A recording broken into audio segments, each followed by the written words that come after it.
Guys, स्वागत है आप सभी का। दोस्तों, सेक्टर फोकस स्टॉक के बारे में हम डिस्कस करेंगे कि भाई पहले कल के लिए जो सेक्टर फोकस में रहेगा उसके बारे में बात करेंगे, फिर उसके बाद उससे रिलेटेड स्टॉक के बारे में 1 मिनट में सब कुछ बताता हूँ आप लोगों को। तो दोस्तों, आपको किस सेक्टर के तरफ ज़्यादा फोकस करना होगा? आपको मेनली 2 सेक्टर यहाँ से मिल जाएंगे। यदि मार्केट का व्यू एक साइड है, जैसे डाउन साइड है या अप साइड है, उस दिन तो आपको कोई प्रॉब्लम नहीं आने वाली। क्यों नहीं आने वाली? क्योंकि आपको पता रहेगा एक सेक्टर तो ऑलरेडी आपको दिखाएगा कि आईटी सेक्टर ऑलरेडी डाउन है, तो एक सेक्टर तो इसको हम फोकस में रख सकते हैं। बट यदि ये ऑलरेडी ये 3 से 4% के ऊपर हर एक स्टॉक 3 से 4% डाउन आ गया होगा, तो इसलिए इसमें एंट्री में भी रेयर मिलेगी। लेकिन यदि आप बात करोगे कि भाई दूसरा सेक्टर कौन सा है जिसमें हम एंट्री के लिए वेट कर सकते हैं, तो उसके लिए आपको दोस्तों मिड वाले सेक्टर के बारे में बात करना होगा। मिड में जैसे बात करेंगे तो मिड में अपना फार्मा सेक्टर है, तो फार्मा सेक्टर या फिर निफ्टी 50 के स्टॉक है अपने मिड के अंदर, तो आपको फार्मा सेक्टर पर फोकस करना पड़ेगा। जैसे कि मैं बताऊं, यदि मैं फार्मा सेक्टर पर क्लिक करता हूं, आई होप आपको ये चीज़ तो समझ में आ गई कि हाँ भाई, अब आप जैसे आपके पास एल्कम, जैसे एक बार मैंने कार फैक्टर को थोड़ा सा इंक्रीज कर लेते, जैसे फॉर एग्जांपल देखो, लॉरेंस लैब हो गया, ओरो फार्मा हो गया, टोरेंट फार्मा हो गया आपके पास 3 स्टॉक ऐसे आ गए जो एक 3% के आसपास डाउन है, एक 2-2.5% के आसपास है, एक 2% के आसपास डाउन है।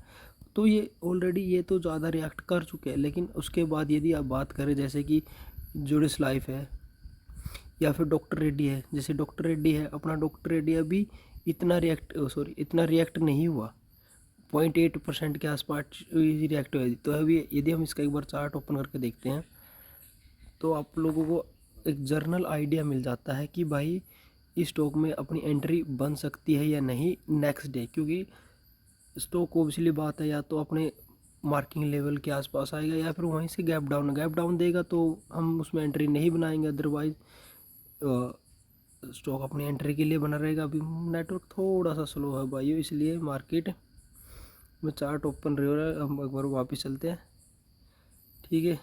तो अभी जैसे उसके बाद यदि देखो, सिप्ला भी 2.5% के आसपास डाउन है, तो ये भी मोस्ट प्रॉब्लम अपने लेवल से नीचे ही मिलेगा। तो अपने को यदि बात करें आज के दिन में कितने स्टॉक मिला है, पहला स्टॉक तो मिला है अपने को,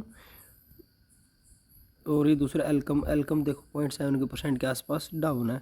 तो मोस्ट प्रॉब्लम अपने पास 2 स्टॉक हो गए जो कल के लिए डिस्कशन रहेगा कि भाई हाँ, इसके अंदर मार्केट के अंदर कहीं ना कहीं हमको एंट्री मिलेगी। तो बेसिकली क्या है, आपको भाई एंट्री, आपके पास 2 स्टॉक आ गए नो डाउट भाई।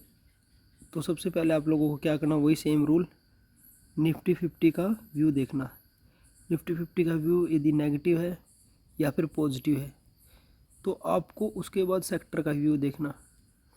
तो सेक्टर का दोनों का व्यू सेम होना चाहिए। यदि वो ऊपर सेक्टर निफ्टी नेगेटिव है तो सेक्टर भी नेगेटिव होना चाहिए या फिर पॉजिटिव होना चाहिए। ये आपके पास मतलब 2 पैरामीटर है। उसके बाद आपका स्टॉक, तो स्टॉक को भी आपको सेम लेवल के साथ नेगेटिव और या फिर पॉजिटिव, मतलब आपको ये जो इक्वेशन है, ये समीकरण है, ये आपको हर एक स्टॉक में मैच करनी पड़ेगी। यदि आप इसके अगेंस्ट जाओगे कि निफ्टी 50 पॉजिटिव है और ये इसको मैं नेगेटिव में ट्रेड कर रहा हूँ, सेक्टर को नेगेटिव है तो स्टॉक को नेगेटिव है, नहीं भाई, तो आपकी ट्रेड सक्सेसफुल नहीं रहेगी। तो उसके लिए आप लोगों को ये समीकरण ऑब्वियसली बात है देखनी पड़ेगी।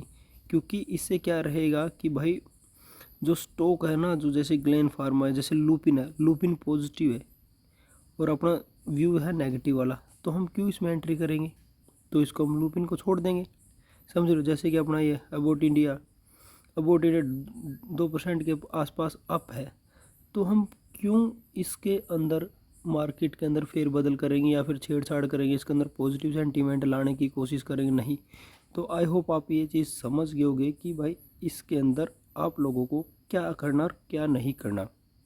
एक बार मैं दोबारा बता देता हूँ। देखो, जैसे कि जो अपना हीट मैप है, हीट मैप पे आपको क्या करना, जो मिड का सेंटर है, जैसे जो सेक्टर है, जैसे आईटी सेक्टर है, आईटी सेक्टर तो भाई ऑलरेडी डाउन आ चुका है। यदि आप इस पर क्लिक करोगे ना, तो आपको जो इसकी मोमेंटम देख सकोगे, कोई 3%, 4%, 6%, 5%, मोस्ट प्रोबली सारे डाउन आ चुके हैं। तो इनका जो लेवल है ना अपने लेवल से बहुत नीचे आ चुका है, मतलब एंट्री लेवल से बहुत ज़्यादा नीचे आ गया।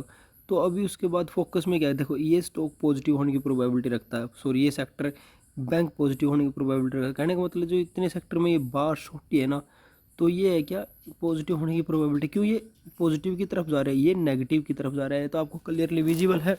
लेकिन बट ये जो उसका मिड वाला है ना, तो मिड वाला अपने को ये है, मिड वाला कि ये इधर भी जा सकता है या फिर इधर भी जा सकता है, ये कहीं पर भी जा सकता है फार्मा सेक्टर, जैसे कि इसके अंदर मिड के अंदर फार्मा सेक्टर है ये। तो इन स्टॉक में पॉजिटिव मोमेंटम हो सकते हैं, इन स्टॉक में नेगेटिव मोमेंटम, और फार्मा सेक्टर दोनों साइड में से एक साइड बताएगा कि मेरे को पॉजिटिव जाना है या नेगेटिव जाना। तो जैसे निफ्टी का सेंटीमेंट रहेगा वैसे ये सेक्टर उसकी तरफ जाएगा। आई होप दोस्तों आप ये समझ चुके होंगे कि सेक्टर को कैसे सिलेक्ट करना, और स्टॉक को सिलेक्ट करने को काफ़ी वीडियो मैंने पहले आप लोगों को बता रखी है कि भाई कैसे रूल को फॉलो करना है, रूल बेस्ड ट्रेड करनी है। जैसे मैंने प्रीवियस वीडियो में बताई थी, यदि आप लोगों ने वो वीडियो नहीं देखी कि लेवल्स को कैसे देखना, आपके रूल ट्रेडिंग बेस्ड रूल क्या रहेगी, जो आपके रूल है उसको कैसे करना, आपके सेंटीमेंट को कैसे मद्देनज़र, इन सब चीज़ को देखना पड़ेगा, तब जाके आप ट्रेड लेना। तो कल के लिए फार्मा सेक्टर अपने लिए सेंटीमेंट या फिर वो रहेगा सब कुछ। तो आई होप आपको ये चीज़ समझ में आ गई, तो प्लीज़ वीडियो को लाइक और सब्सक्राइब करना। Thank you, bye bye, take care.